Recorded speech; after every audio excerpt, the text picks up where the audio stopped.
अज्ञानतिमिरान्धस्य ज्ञानाञ्जनशलाकया चक्षुरुन्मीलितं येन तस्मै श्रीगुरवे नमः। गुरुरेव गतिः गुरुमेव भजे गुरुणैव सहास्मि नमो गुरवे। न गुरोः परमं शिशुरस्मि गुरोः मतिरस्ति गुरौ मम पाहि गुरो। श्री गुरुभ्यो नमः। अद्वैत सार्वभौम चक्रवर्तिनं श्री सिद्धलिंगेश्वर गुरुवरं तथा च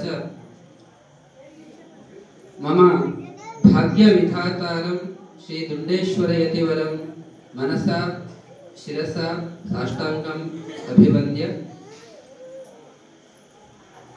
अत्र समागताः सर्वे पुरुषाः महिलाः भगिन्यः मातरः सहोदराश्च। इदानीं कथनस्य अधिकः समयः नास्ति, तथापि अत्र आकृष्टः अहं किञ्चिदिव वक्तुकामोऽस्मि।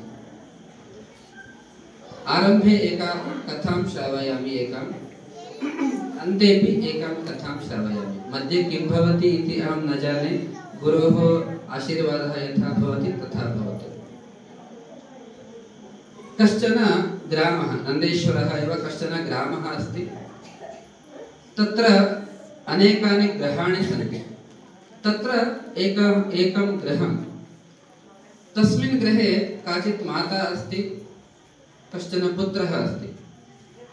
माता वदति, भवान् एवं भवति चेत् भवतः जीवनं सार्थकं न भवति, तदर्थं किञ्चित् अध्यात्मविषयस्य साधनेन मुक्तिमार्गम् अपि अनुसरन्तु। तदर्थं एतादृशाः गुरवः सन्ति, किञ्चित् गच्छतु, सर्वत्र अटतु, तपस्यां करोतु, किमपि साधयित्वा आगच्छतु इति माता वदति। अनन्तरं सः पुत्रः गच्छति, कुत्रचित् गच्छति, निर्जनप्रदेशं गत्वा अरण्यवासे सः अरण्यवासं कृत्वा तत्र तपः चरति। बहुकालानन्तरं गृहम् आगच्छति। किमपि साधितवान् इति प्रायशः तस्य मनसि स्यात्। सः आगच्छति, मातरं प्रति आह्वयति, नाम गृहम् आगत्य, मातः अहम् आगतवान् अस्मि, द्वारम् उद्घाटयतु, अन्तः आगन्तुम् इच्छामि इति। सा गृहस्य अन्तः उपविश्य एव पुनः पृच्छति, कोऽसि इति, नाम कः त्वम् इति पुनः पृच्छति। अहं भवत्याः पुत्रः अस्मि, आगतवान् इति सः वदति, बालकः। किं भवान् मम पुत्रः नास्ति, गच्छतु, इतोपि अधिकं मम पुत्रः चेत् इतोपि अधिकं सामर्थ्यं प्राप्य आगच्छतु इति पुनः गृहस्य अन्ते उपविश्य एव वदति। सः पुनः गच्छति, बहुवर्षानन्तरं पुनः आगच्छति। पुनः सः द्वारस्य शब्दं करोति, नाम द्वारोद्घाटनार्थं शब्दं करोति। कः त्वम् इति पुनः पृच्छति सा माता। एषः अहमस्मि मातः इति वदति। अहमस्मि?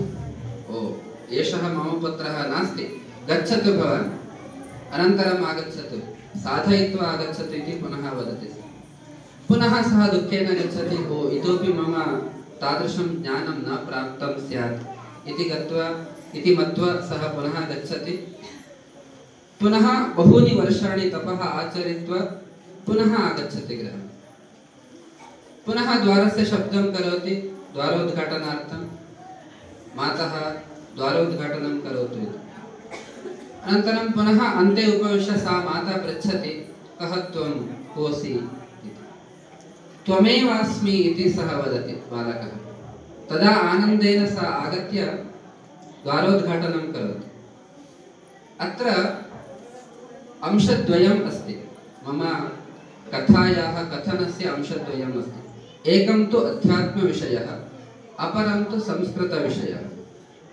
अध्यात्मविषयः वयं जानीमः, यदा त्वमेव अस्मि नाम भेदः नास्ति, यदा अद्वैतभावः आगतः तस्य बालकस्य मनसि, तदा सा चिन्तयति ओ एषः ज्ञानवान् अस्ति, ज्ञानं प्राप्तवान् अस्ति इति मत्वा सा अन्तः आहूयति।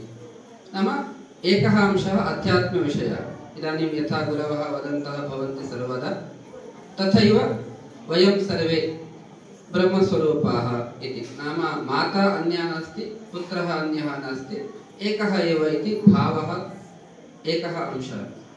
अनन्तरं संस्कृतविषये एषा कथा, संस्कृतविषये नाम विशेषतया नन्देश्वरग्रामीणाः वयं बहुवारं शृणुमः, सर्वत्र शृणुमः, यूट्यूब् मध्ये शृणुमः, फेस्बुक् मध्ये सर्वत्रापि शृणुमः, नन्देश्वरग्रामः संस्कृतग्रामः इति। इदानीं वयं तादृशं वातावरणं दृष्टवन्तः। अत्रैव बहवः लघुबालाः कथं नाटकं, गीतम् इत्यादि कृतवन्तः इति। नाम सर्वेषां मनसि तादृशी भावना अस्ति एव, संस्कृतस्य भावना। किन्तु तत्र किञ्चित् यथा प्रकाशः आगच्छति दण्डदीपे अथवा गोलदीपे, एकः स्विच् अथवा पिञ्जस्य नोदनं भवेत्। तत् कार्यम् इदानीम् अस्मद्गुरुणा क्रियमाणम् अस्ति। वयं सर्वे साधकाः, वैर् यथा भवति, बल्ब् यथा भवति, स्विच् यथा भवति, वयं सर्वे तथा स्विच् अथवा पिञ्जस्य नोदनं गुरवः कुर्वन्ति। तादृशम् उत्तमं वातावरणं नन्देश्वरग्रामे अस्ति। किन्तु वयं कस्मिन् स्तरे स्मः तदपि चिन्तनीयम्। इदानीम् अहं स्तरत्रयम् उक्तवान्। एकं तु मम भवत्याः पुत्रः अहमस्मि, अहम् आगतवान् द्वारम् उद्घाटयतु। द्वितीयः स्तरः अस्ति अहमस्मि इति। तृतीयः स्तरः अस्ति त्वमेव अस्मि इति। अत्र संस्कृतविषये वयं सर्वे आसक्ताः स्मः। संस्कृतपाठनं भवति, अहम् आगच्छामि अथवा मम पुत्रं प्रेषयामि, मम पत्नीं प्रेषयामि अथवा अन्य मम स्नेहितं वदामि। एषः आरम्भिकस्तरः। मम भवत्याः पुत्रः अस्मि, संस्कृतस्य पुत्रः अस्मि, संस्कृतसम्बद्धजनः अस्मि, अहमस्मि इति। अनन्तरं द्वितीयः स्तरः अस्ति। द्वितीयः स्तरः कः? अहमस्मि, अहमपि संस्कृतं पठामि, अहमपि संस्कृतं पाठयामि, अहमपि संस्कृतं वदामि, अहमपि संस्कृतं शृणोमि, संस्कृतं पुस्तकं पठामि, संस्कृतेन सम्भाषणं करोमि, अहमस्मि। द्वितीयः स्तरः। तृतीयः स्तरः अस्ति त्वमेव अस्मि, संस्कृतमेव अहमेव संस्कृतं। नाम 100% भवति वा न वा? आडुभाषा इति वदामः। व्याकरणं भिन्नं, भाषायाः व्याकरणं भवत्येव, तद् भवतु नाम। यदा ग्रामः, संस्कृतग्रामः भवितुं व्याकरणस्य आवश्यकता नास्ति। व्याकरणस्य आवश्यकता अस्ति यत्र वयं पण्डिताः भवेम, ज्ञानिनः भवेम, तस्मिन् स्तरे तु व्याकरणस्य आवश्यकता अस्ति एव। किन्तु आडुभाषा इति यदा वदामः, अनक्षरस्थाः अपि यथा आयिसदृशाः 80 वर्षीयाः तादृश्याः मातरः अपि संस्कृतं वदन्ति अथवा संस्कृतेन वदन्ति इति यः भावः अस्ति, सः भावः आडुभाषा इति भवति। त्वमेव अस्मि इति तस्मिन् समये संस्कृतं विना अन्य भाषा एव न जानाति, एतादृशः भावः भवेत् अस्माकं समीपे। यदा गुरवः अपि सर्वदा वदन्ति, इदानीं जमखण्डीतः आगच्छति वा, बेङ्गलूरुतः आगच्छति वा, अथवा महाराष्ट्रतः आगच्छति वा, दिल्लीतः आगच्छति वा, कश्चन जनः अत्र आगच्छति, आरभ्य वयं संस्कृतेन एव सम्भाषणं कुर्मः, सः जानाति वा न वा? अनन्तरं दर्शयामः, एषा ध्वनिवर्धिका अस्ति, एवं दर्शयामः, भावचित्रम् अस्ति, भित्तिः अस्ति। एतत् दर्शनेन एषा भित्तिः इति सः जानाति एव। पुनः कन्नडेन अथवा हिंदी भाषया, तेलुगु भाषया अनुवादकरणस्य आवश्यकता एव नास्ति। यावत् साध्यं वयं संस्कृतम् अहं नाम भिन्नम् एव नास्ति। मम उसिरु श्वासोच्छ्वासः इति वदामः संस्कृतेन एव भवति। तादृशं तृतीय अवस्था भवति अथवा तृतीयः स्तरः भवति त्वमेवास्मि। तदर्थम् आरम्भिक मम कथनस्य उद्देशः एकं तु अध्यात्मविषयः यदा गुरुभिः उच्यते तत् सर्वं शृणुमः तत् पालयामः। द्वितीयः अंशः तदपि गुरुभिः उच्यते संस्कृतस्य विषये संस्कृतः ग्रामः भवति इति एकः अंशः सन्तोषं जनयति। किन्तु वयं सर्वेपि अत्र आगताः इति नास्ति अनागताः अपि ग्रामस्थाः ये जनाः स्मः सर्वेपि अत्र वयं भागं गृह्णीमः। ಅವರು ಮಾಡ್ತಾರೆ ಇವರು ಮಾಡ್ತಾರೆ इति नास्ति सर्वेपि अत्र मिलित्वा संस्कृतस्य वर्धनार्थं संस्कृतग्रामस्य निर्माणार्थम् अस्माकमपि किञ्चित् दायित्वं भवतु इति अस्य कथायाः आशयः। अनन्तरं संस्कृतं किमर्थं वयं अ आ इ ई इति लिखामः। अ आ इ ई इति कान्सेप्ट् भावना कुतः दत्ता? संस्कृतभाषया एव दत्ता। वयं कन्नडभाषया अ इति लिखामः, तेलुगुभाषया अपि अ इति लिखामः, तमिळु अथवा मलयाळी अथवा हिंदी मध्ये अ इति सर्वत्र श्रूयते। कुतः आगतः अ इति शब्दः? संस्कृतभाषया एव आगतः। वयं न जानीमः एव अ आ इ ई इति कन्नडदಲ್ಲೂ ಇದೆ, तेलुगुनಲ್ಲೂ ಇದೆ, हिंदीयಲ್ಲೂ ಇದೆ ಅಂದ್ರೆ तथा नास्ति। मूल कुत्र अस्ति? संस्कृतभाषया एव आगतः अस्ति। अ आ इ ई इति पदम् अक्षराणाम् अकारोऽस्मि इत्येव भगवद्गीतायां वदति। भगवान् कृष्णः वदति अकारः अहमेव अस्मि, नाम साक्षात् भगवान् एव अकारः। नाम अ आ इ ई अक्षरं यत् अस्ति तद् अक्षरमपि संस्कृतभाषया एव उत्पन्नम् अस्ति। तदर्थं वयं घण्टाघोषेण नाम आनन्देन वदामः संस्कृतं सर्वभाषाणां जननी इति वदामः, कारणं न वदामः।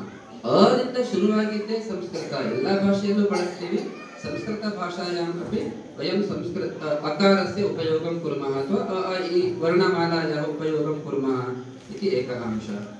संस्कृतस्य आवश्यकता इदानीन्तनकाले महती अस्ति।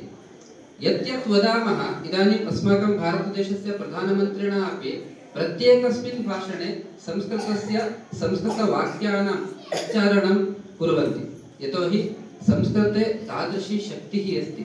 एकं तु स्मरणशक्तिः मनुष्यस्य, अनन्तरं संस्कारशक्तिः, अनन्तरं या कथा उच्यते मया सा कथा संस्कारस्य कथा अस्ति। भारतस्य प्रतिष्ठे द्वे संस्कृतं संस्कृतिस्तथा इति वदामः।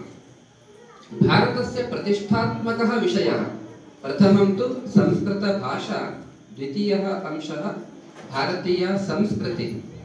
संस्कृतभाषायाः महत्त्वं किम्? एकं तु वयम् अंशद्वयं पश्यामः। एकं तु भाषारूपेण संस्कृतम् अध्येतव्यं। कन्नड, तेलुगु, हिंदी, मराठी यथा भाषाः सन्ति तद्वत् संस्कृतमपि एका भाषा, प्रथमः अंशः। द्वितीयः अंशः संस्कृतं न केवलं भाषा, भारतीय संस्कृतिः। भारतीय संस्कृतिः यत्र यत्र अस्ति सर्वत्र संस्कृतम् अस्ति। उदाहरणं रामायणम् इति वदामः, महाभारतम् इति वदामः, भगवद्गीता, भागवतं, यानि ये संस्कृत ये ग्रन्थाः सन्ति, आदिकाव्यम् इति रामायणं वदामः अथवा आदिगुरुः इति व्यासं वदामः, एवं सर्वत्र अष्टादश पुराणानि, ब्रह्मसूत्रं सर्वमपि संस्कृतभाषया एव अस्ति। तदर्थं साक्षात् तेषां ग्रन्थानां रुचिः अस्माभिः प्राप्तव्यं चेत् संस्कृतस्य अध्ययनम् आवश्यकम् एव। संस्कृत अध्ययनम् अस्ति चेदेव भारतस्य चित्रणम् अस्माकं मस्तके भवति। नास्ति चेत् नास्ति एव। आङ्ग्लभाषा आवश्यकं नास्ति इति न वदामि, किन्तु संस्कृतभाषा पुरातनी भाषा। यतोहि सर्वाः नद्यः गङ्गा, यमुना, सरस्वती इत्यादि कावेरी नदीनां नामानि वदामः संस्कृतभाषया एव अस्ति। अनन्तरं पर्वतानां नामानि हिमहेन्द्रो, मलयसख्यो, देवतात्मा, हिमालयः, एवमेव वदामः। सर्वपर्वतानां नामानि अपि संस्कृतभाषया अस्ति। सर्वविध क्षेत्राणां नामानि संस्कृतभाषया अस्ति। देवालयानां नामानि त्यजन्तु नाम संस्कृतभाषया एव भवति।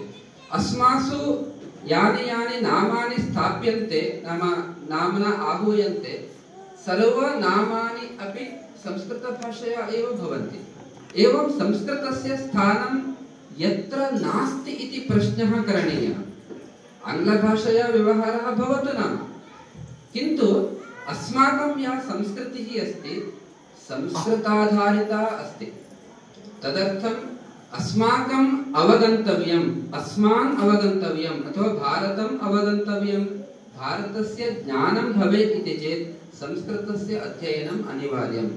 एवम् एकं तु भाषाध्ययनेन, अनन्तरं भारतस्य चिन्तनं यत् आवश्यकं, भारतस्य चिन्तने किं किं नास्ति, वेदाः नाम ज्ञानं, वेदाः कुत्र कस्यां भाषायां, संस्कृतभाषायामेव, रामायण महाभारतादि ग्रन्थाः संस्कृतभाषायामेव, आयुर्वेदशास्त्रम् इति वदामः। आयुर्वेदशास्त्रं नाम चरक सुश्रुत वाग्भटादयः चरकसंहिता सुश्रुतसंहिता वाग्भटसंहिता इति संहिताः एव दत्तवन्तः, नाम ग्रन्थान् एव दत्तवन्तः। ते सर्वे ग्रन्थाः संस्कृतभाषया रचिताः सन्ति। अनन्तरं भूगोलशास्त्रम् इति वदामः, वैमानिकशास्त्रम् इति वदामः। भरद्वाजमहर्षिः विमानशास्त्रं रचितवान्, पुस्तकमेव। विदेशದಿಂದ ಬಂದು ವಿಮಾನ ಯಾರು ಕಂಡುಹಿಡಿದ್ರು इति वदामः, तथा नास्ति, भरद्वाजमहर्षि एव उक्तवान् अस्ति। अनन्तरं गणितविषये आर्यभट्टः, वराहमिहिरः, भास्कराचार्यः इत्यादयः महान्तः महर्षयः संस्कृतवाङ्मये ते एव दायित्वं दत्तवन्तः, योगदानं दत्तवन्तः। अनन्तरं मानसिकशास्त्रम् इत्येव वदामः, भगवद्गीता, तत्र किं नास्ति, भगवद्गीतायां सर्वमपि अस्ति। अस्माकं ये ये प्रश्नाः भवन्ति जीवने, तेषां सर्वेषां प्रश्नानाम् उत्तराणि भगवद्गीतायां मिलन्ति। तदर्थं मानसिकशास्त्ररूपेण वैद्यमहोदयाः अपि बहवः बहुत्र IIM मध्ये, IIT मध्ये अपि, BBM एवं सर्वत्र मैनेजमेंट कोर्स मध्ये अपि भगवद्गीतायाः पाठनम् इदानीन्तनकाले प्रचलति। तत् सर्वमपि संस्कृतभाषया लिखिताः सन्ति। तदर्थं ज्ञानविषये, वेदान्तविषये अथवा ग्रन्थानां विषये, आयुर्वेदविषये, खगोलविषये वयं वदामः, ग्रहाणानां विषये अथवा ग्रहणविषये। अत्रैव उपविश्य केवलं पुस्तकाधारेण, लेखनाधारेण एव अग्रिमवर्षे अथवा अस्मिन् वर्षे डिसेम्बर् मासे, फेब्रुवरी मासे, अस्मिन् दिने, अस्मिन् दिनाङ्के ग्रहणं भविष्यति, अत्रैव उपविश्य लिखन्ति ज्योतिषिकाः। कथं लिखन्ति? तत् सर्वमपि संस्कृतभाषया लिखिता अस्ति। तदर्थं संस्कृतम् अस्माभिः अवश्यम् अध्येतव्यम्। केवलं संस्कृतग्रामः भवितुं संस्कृतम् अध्येतव्यम् इति नास्ति। यदा सर्वैः संस्कृतस्य अध्ययनं भविष्यति, तस्य फलरूपेण अयं ग्रामः अपि संस्कृतग्रामः इत्येव उद्घोषितः भविष्यति। प्रधानमन्त्रिणा वा भवतु अथवा गुरुभिः वा भवतु, सर्वत्र समस्तविश्वे अपि नन्देश्वरग्रामः संस्कृतग्रामः इत्येव भविष्यति। इदानीम् अपि अस्ति, अग्रे इतोपि। अस्य अर्थः, मम कथनस्य अर्थः अस्ति, केवलं वयं वदामः सन्तोषः, कर्णाटकजनाः वदन्ति सन्तोषः, अनन्तरं भारतस्य जनाः वदन्ति तदपि सन्तोषः, किन्तु विदेशीयाः अपि यूट्यूब् मध्ये दृष्ट्वा अत्र आगत्य अहमपि संस्कृतम्, अत्र यथा संस्कृतं, वेदः, सङ्गीतम् एवं त्रिषु त्रयाणां शक्तिः अस्ति, सा शक्तिः अस्माकम् अपि आवश्यकी इति मत्वा विदेशीयाः अपि अत्र आगच्छन्ति चेत् तेषामपि ज्ञानं दातव्यम्, अस्माकं योगदानं भवति, अस्माकं दायित्वं भवति, ನಮ್ಮ ಜವಾಬ್ದಾರಿ ಕೂಡ ಆಗಿದೆ, ನಮ್ಮ ಕೊಡುಗೆ ಕೂಡ ಆಗುತ್ತೆ। अस्माकं दायित्वं, जवाब्दारी, योगदानं, ಕೊಡುಗೆ उभयमपि सिद्ध्यति। तदर्थं प्रथमम् अस्माभिः सर्वैः नाವೆಲ್ಲರೂ ಮೊದಲು ಸಂಸ್ಕೃತವನ್ನು ಓದಬೇಕು। तदर्थमेव यथा गुरूणां इदानीं ग्रन्थाः रचिताः सन्ति अस्मद्गुरुभिः, तस्य तेषां ग्रन्थानां संस्कृतानुवादकार्यमपि प्रचलदस्ति। तद्वत् इदानीम् एकः ग्रन्थः संस्कृतेन अनूदितः, इतोपि अपरः ग्रन्थः अनुदितः अस्ति, विमोचनं भविष्यति, पुनः तृतीयः ग्रन्थः अपि अनुद्यमानः अस्ति। एवं सर्वे ग्रन्थाः, सर्वाणि पुस्तकानि अपि संस्कृतेन भवन्ति। तदर्थं तानि पुस्तकानि वयं स्वीकुर्मः, धनं दत्त्वा वा अदत्त्वा वा स्वीकुर्मः, पठामः। तादृशानां पुस्तकानाम् अध्ययनेन, ग्रन्थानाम् अध्ययनेन एकं तु गुरूणां लीलाः वयं जानीमः, अस्माकं पुण्यसञ्चयः अपि भवति। पुण्यसञ्चयद्वारा पापस्य नाशः अपि भवति। वयमपि परब्रह्मस्वरूपम् इति मत्वा श्रोत्रियब्रह्मनिष्ठ सद्गुरूणां द्वारा मोक्षमार्गम् अपि अनुसरामः। एकः विषयः अध्यात्मविषयः, अपरं संस्कृतविषयः भवति। संस्कृतविषयद्वारा जगतः उद्धारः भवति। आत्मोद्धारं विना लोके परोद्धारः सुदुष्करः इति वदन्ति। यथा आरम्भे वयमेव संस्कृतज्ञाः न भवामः, अन्येषां कृते कथं पाठयामः? तदर्थम् आरम्भे वयं संस्कृतम् अध्ययनं कुर्मः। ग्रन्थद्वारा वा अस्माकं मोक्षप्राप्तिद्वारा वा तस्मिन् मार्गे गच्छन्तः अन्येषामपि संस्कृतं पाठयामः इत्युक्त्वा एकम् अंशं समापयामि। अन्तिमा कथा अस्ति, अवशिष्टा समयः नास्ति, किन्तु वक्तव्यमेव। सा संस्कृतिसम्बद्धा कथा। इदानीं वयं सर्वं दृष्टवन्तः, विविध नाटक अथवा कथाः, गुरुचरित्र इत्यादि विषयान् दृष्टवन्तः। अद्भुतसंस्कारं जनयति एव। ते बालकाः अग्रे कीदृशाः जनाः भवन्ति इति अहमपि चिन्तयितुं न शक्नोमि। तादृश उत्तमस्थानं ते प्राप्नुवन्ति एव। तत्र संशयलेशोऽपि नास्त्येव। तस्य प्रामाण्यमेव साक्षात् गुरवः सन्ति। उभयगुरूणाम् अनुग्रहेण तेषां जीवनम् उन्नतं भवति। तथा विश्वासः ममापि अस्ति, भवतां सर्वेषामपि स्युः इति भावयामि। एवमेव कश्चन ग्रामः, तत्र कश्चन व्यापारी अथवा वर्तकः आसीत्।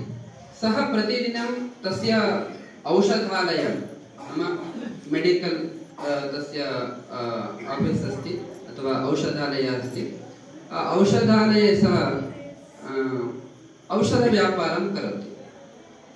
प्रतिदिनम् अपि गुरुवरस्य काचित् मूर्तिः अस्ति। मूर्तिं प्रतिदिनम् एवं भस्मधारणम् अथवा पुष्पस्थापनम् एवं पूजामपि प्रतिदिनं करोति। किन्तु तस्य पुत्रः इदानीं यथा सैन्स् पठति तादृशं सैन्स् पठितवान्, विज्ञानविषयं। देवे अथवा संस्कृते इत्यादि विषये आसक्तिः नासीत्। किन्तु सः पिता प्रतिदिनं वदति स्म, भो पुत्र पश्यतु, मम आपणं वर्तते, अहं प्रतिदिनं व्यापारं करोमि, नाम औषधव्यापारं, भवान् अपि करोतु। किन्तु अत्र उत्पीठिका मध्ये, टेबल् मध्ये या गुरूणां मूर्तिः अस्ति, सा मूर्तिः सर्वदा पूजनीया। प्रतिदिनमपि एकैकं पुष्पं वा आनीय संस्थाप्य, पुष्पं नास्ति चेदपि चिन्ता नास्ति, एकवारं गुरूणां भावचित्रम् अथवा मूर्तिं दृष्ट्वा एकवारं नमस्कारं करोतु। तादृशसंस्कारः भवताम् अस्ति चेत् भवतः कष्टपरम्परा एव न दृश्यते इति प्रतिदिनं सः पिता वदति स्म। किं करोति एषः, एतादृशः अस्ति खलु ओल्ड् मेन् इत्येव सः चिन्तयित्वा सः तु कथञ्चित् सः करोति स्म। किन्तु बहूनि दिनानि गतानि, कथञ्चित् सः पिता दिवङ्गतः। अनन्तरं तस्य औषधालयस्य दायित्वं पुत्रस्य एव आगतम्। पुत्रः चिन्तयति स्म, ओ मम पिता उक्तवान् इति कारणतः सः पूजां करोति स्म। पूजा करणीया इति तादृशी श्रद्धा नासीत्, तथापि सः तत् कार्यं करोति स्म। यथा वयं कन्नडभाषया वदामः, हूविನ ಜೊತೆ ನಾರು ಕೂಡ ದೇವರ ತಲೆಯಲ್ಲಿ ಇರಿತು ಅನ್ನೋ ರೀತಿಯಲ್ಲಿ, तथैव यथा पितुः प्रदत्तात् संस्कारात् एषः अनन्तरं किं प्राप्तवान् इति अन्ते उच्यते। एवं प्रतिदिनमपि सः अपि किञ्चित् पूजादिकं कृत्वा, मनसि अस्ति वा न पूजादिकं कृत्वा सः औषधव्यापारं करोति स्म। कश्चन सायङ्कालः अभवत्। महती वृष्टिः अपि पतिता अस्ति। तस्मिन् समये विद्युत् अपि गता। कश्चन बालकः शीघ्रं धावित्वा छत्रं स्वीकृत्य धावित्वा आगतवान्। अनन्तरम् एकां चिटिकां दर्शितवान्। सः तां चिटिकां पठितवान्। ओ, एषा सीरियस् अस्ति इति चिन्तयित्वा कश्चन औषधं ततः आनीय अत्र स्थापितवान्, नाम उत्पीठिकामध्ये। करेंट विद्युत् अपि गता आसीत्। सः धनं स्वीकृत्य धनकोशे संस्थाप्य एवं दत्तवान्। तत्र औषधकूपीं दत्तवान्, बाटल् यदस्ति कूपी, तां कूपीं दत्तवान्। सः बालकः अपि झटिति स्वीकृत्य गतवान् एव। यदा सः बालकः गतवान्, विद्युत् आगता। यदा विद्युत् आगता, उत्पीठिकां दृष्टवान्, तस्य शाक् एव अभवत्। सः किं करोमि इति किं कर्तव्यता मूढः अभवत् सः। यतोहि सः किमर्थं भीतः, तत्र सः पाषाणस्य कूपीं स्थापितवान् आसीत्। नाम विषद बाटल्, इली सैज़् तन्दिरुवन्तः विषद बाटल् तत्र स्थापितवान् आसीत्। यदा विद्युत् गता आसीत्, सः झटिति अत्र पार्श्वे एव स्थितं, नाम बालकस्य औषधं तत्रैव अस्ति, एतत् औषधिं सः बाटल् प्रेषितवान्। एतस्य कम्पनम् एव अभवत्। अरे, मया किम् आचरितम्, इदानीं किं करोमि इति झटिति तत्र दृष्टवान्। गुरुमूर्तिः अस्ति। गुरुमूर्तिं दृष्ट्वा सः चिन्तयत्, तत् कथञ्चित् तस्य करः अञ्जलि बद्ध्वा सः स्थितवान्। किञ्चित् प्रार्थितवान्, अयो एवम् अभवत् खलु, किं करोमि इति। अनन्तरं निमेषाभ्यन्तरे सः बालकः पुनः आगतवान्। रे महोदय, अहं धावन् आसम्, मम पादः स्खलितः, अहं पतितवान्, मम हस्ते या कूपी आसीत् सा कूपी भग्ना अभवत्, पुनः एकं ददातु इति आगतवान्। सः आगत्य अब्बा इति सः चिन्तितवान्। इदानीं गुरुवर्यः तं रक्षितवान् वा अथवा भाग्यं रक्षितं वा किमपि न जाने। सः आनन्देन आगच्छतु आगच्छतु बालक इति पुनः औषधं सः दत्तवान्। यत् पूर्वं दातव्यम् आसीत् तत् औषधं सः दत्तवान्। आनन्देन सः गृहं गतवान्। गृहे शयनसमये चिन्तितवान्, एवमपि भवति वा, मम पिता सर्वदा वदति स्म, ओ गुरुपूजां करोतु, देवपूजां करोतु, कथञ्चित् अस्माकम् आपदि कष्टसमये रक्षणं भवत्येव इति। ಈ ಕೊನೆ ಕಥೆ ನಿಮ್ಗೆ ಅರ್ಥ ಆಗಿದೆ ಅಂತ ಅಂದ್ಕೊಳ್ತೀನಿ. ಅಂದ್ರೆ ಕರೆಂಟ್ ಹೋದಾಗ ಆ ಔಷಧಿ ಅಂಗಡಿಯ ಮಾಲಕ ಪಕ್ಕದಲ್ಲಿ ವಿಷದ ಬಾಟ್ಲೆ ಕೊಟ್ಟಿರ್ತಾನೆ. ಅವನ ಅಮ್ಮನಿಗೆ ಅಂತ ಬರೆದಿಟ್ಟಿರುವ ಪೇಪರ್ ಬರೆದಿಟ್ಟಿರೋ ಔಷಧಿ ಇಲ್ಲೇ ಇರುತ್ತೆ. ಯಾವಾಗ ಆ ಹುಡುಗ ಹೋಗಿ ಇವರು ಗುರು ಪ್ರಾರ್ಥನೆ ಆಗ್ತಿದ್ದಂಗೆ ಅವನಲ್ಲಿ ಬಿದ್ದು ಕೈಯಲ್ಲಿರುವಂತ ಬಾಟ್ಲ್ ಒಡೆದೋಗುತ್ತೆ. ವಾಪಸ್ ಅವನು ಮತ್ತೆ ಬಾಟ್ಲಿ ಕೆಡ್ಕೊಂಡ್ ಬರ್ತಾನೆ ಔಷಧಿಯನ್ನ. ಆವಾಗ ನಿಜವಾದ ಔಷಧಿ ಬಾಟ್ಲಿಯನ್ನ ಕೊಟ್ಟು ಕಳಿಸ್ತಾನೆ. ಅಂದ್ರೆ ಒಂದು ಗುರುವಿನ ಪ್ರಾರ್ಥನೆ ಅಥವಾ ದೇವರ ಚಿಂತನೆ ನಮ್ಮನ್ನ ಎಷ್ಟು ಅಥವಾ ಇಡೀ ಪ್ರಪಂಚವನ್ನೇ ಪರಿವರ್ತನೆ ಮಾಡುತ್ತೆ, ಆಗುವಂತ ಅನಾಹುತವನ್ನು ತಡೆಯುತ್ತೆ ಅಂತ ಹೇಳಲಿಕ್ಕೆ ಈ ಕಥೆ ಮಯಾ ಉಕ್ತ. ಏಷಾ ಸಂಸ್ಕಾರಜನಿತ ಕಥಾ ಅಸ್ತಿ. ತದರ್ಥಂ ಸಂಸ್ಕೃತಂ ಸಂಸ್ಕಾರಮಪಿ ಜನಯತಿ, ಸರ್ವಾನ್ ಉದ್ಧರತಿ. ನ ಕೇವಲಂ ಆತ್ಮನಃ ನಾಮ ಆತ್ಮೋದ್ಧಾರಃ ಸರ್ವದಾ ಭವೇತೇವ, ಕೇವಲಂ ಆತ್ಮೋದ್ಧಾರಃ ನ ಸಮಾಪ್ತಃ, ಆತ್ಮೋದ್ಧಾರೇಣ ಸಹ अन्येषां चिन्तनम् अपि भवेत्, लोकचिन्तनम् अपि भवेत्. यदा लोकचिन्तनं भवति आत्मोद्धारस्य सार्थकतां भजते. तदर्थं संस्कृतं सर्वैः अध्येतव्यं.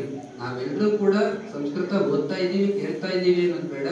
ಯಥಾ ಆರಂಭೆ ಕಥಾಯಾಮ್ ಉಕ್ತವಾನ್ ತೃತೀಯ ಸ್ತರ ತ್ವಮೇವ ಅಸ್ಮಿ, ಸಂಸ್ಕೃತವೇ ನಾನು, ನಾನೇ ಸಂಸ್ಕೃತ ಅನ್ನುವಷ್ಟು ವಯಂ ಸಂಸ್ಕೃತಸ್ಯ ಶ್ವಾಸೋಚ್ಛ್ವಾಸಂ ಕುರ್ಮಃ, ಸಂಸ್ಕೃತಸ್ಯ ಆಹಾರಂ ಸ್ವೀಕುರ್ಮಃ. ಸಂಸ್ಕೃತ नाम अत्र नन्देश्वरग्रामे खादनसमये अथवा चलनसमये गमनागमनसमये स्नानसमये प्रतिदिनमपि एकैकं पदं पदद्वयं पदत्रयम् एवमेव संस्कृतपदानां वाक्यानां योजनं कुर्मः. यदा गुरूणाम् इष्टापूर्तिः नाम संस्कृतग्रामः अथवा सर्वे सज्जनाः भवेयुः, संस्कारयुताः भवेयुः इत्यादि तेषां गुरूणां चिन्तनं यदस्ति तत् चिन्तनं वयं साक्षी कुर्मः, तस्य साकारं कुर्मः इति उक्त्वा मम कानिचन वाक्कुसुमानि गुरुपादयोः समर्पयामि।